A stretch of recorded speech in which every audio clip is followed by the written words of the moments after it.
ময়মনসিংহের হালুয়াঘাট উপজেলায় স্থানীয় সরকার প্রকৌশল অধিদপ্তর এলজিডির অধীনে নির্মিত একাধিক সড়কে নিম্নমানের কাজের অভিযোগ উঠেছে। সদ্য নির্মিত এসব সড়কের পিচ ঢালাই অল্প সময়ে উঠে যাওয়ায় ক্ষোভ জানিয়েছেন স্থানীয়রা। এই নিয়ে সম্প্রতি বিজয় টিভিতে একটি প্রতিবেদন প্রকাশের পর বিষয়টি আমলে নিয়ে তদন্ত শুরু করেছে দুর্নীতি দমন কমিশন দুদক।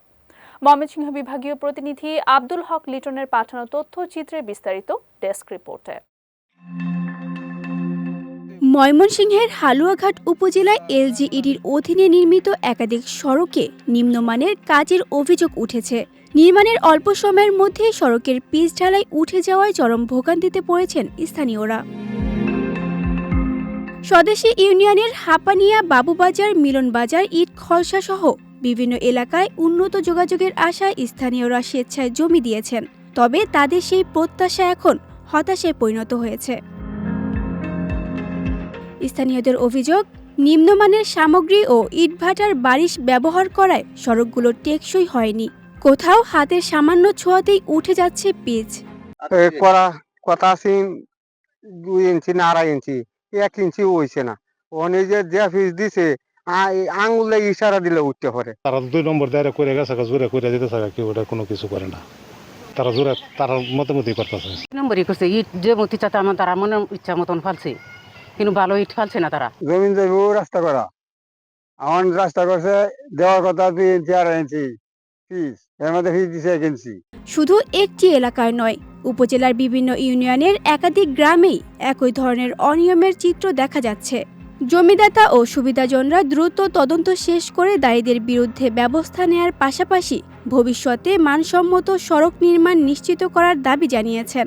2 ইঞ্চি দিছে আমরা 1/2 ইঞ্চি কোহানো 1 ইঞ্চি কালাটা তুললিয়া নতুন করে ঢালাই দিতে হইব। রাস্তা দিছি, জায়গা দিছি মানে মজবুত করার জন্য, তাই বলে অনেক দিন যাবত রাস্তার কাজ করতেছে। হঠাৎ করে একদিন আর কি তারা এই যে ডালাই ছাড়ছে আর কি, চুল্লি ছাড়ার পরে কিছুদিন গেছে, যাওয়ার পরে আবার পিচ করতেছে আর কি। পিচ করার পরে ঠিক মতন পিচ হয় নাই। যদি নতুন করে করতে হয় তাহলে আমরা মতনই করতে হইব। তো আমরা রাস্তা ভালো হয় নাই, এই যে পিচ দিছে 1 ইঞ্চি কয়েকনো 1/2 ইঞ্চি, ওর পিছে যে টান দিলে আঙ্গুলে বাড়ি দিলে উঠতে পারে। আমরা এই পিচ হালবার বাজার দিছি, বাজার দিলে এই আঠারা কেজি আমরা তো এই বেই করব দেবা আইছে এই বেই করব। যত কথাই কইছে কোনো কথা কারো শুনে না। তারার মতো তারা যেভাবে ভালো লাগছে তারা এইভাবে কাজ করে হয়ে গেছে। কিন্তু এটার ভিতরে যে এতগুলা মানুষ যে যাতায়াত করে, কিছু কিছু মানুষের গাফিলতিতে দেখুন এই রাস্তাটা এই অবস্থা হয়েছে। কিন্তু ক্লিয়ার হইছে না, এই পিচ ঠিক মতো হইছে না, এই রাস্তা একেবারে পিচ উঠে আইতেছে। এ বিষয়ে উপজেলা প্রকৌশলীর সঙ্গে একাধিকবার যোগাযোগের চেষ্টা করা হলেও তিনি কোনো বক্তব্য দেননি। তবে উপসহকারী প্রকৌশলী ইসমাইল হোসেন অভিযোগ অস্বীকার করে মুঠোফোনে বলেন, কাজ যথাযথ নিয়ম মেনেই সম্পূর্ণ হয়েছে।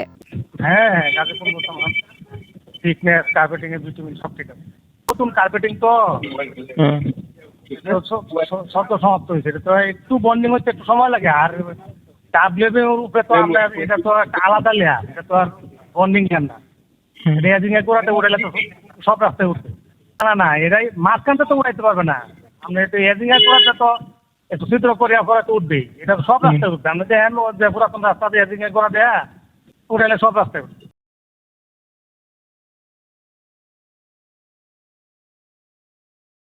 ভবিষ্যতে উন্নয়ন প্রকল্পে গুণগত মান নিশ্চিত করা সহ দুর্নীতির সঙ্গে জড়িতদের বিরুদ্ধে দুদকের তদন্তের মাধ্যমে প্রকৃত সত্য উদ্ঘাটন হবে, এমনটাই প্রত্যাশা স্থানীয় এলাকাবাসীর।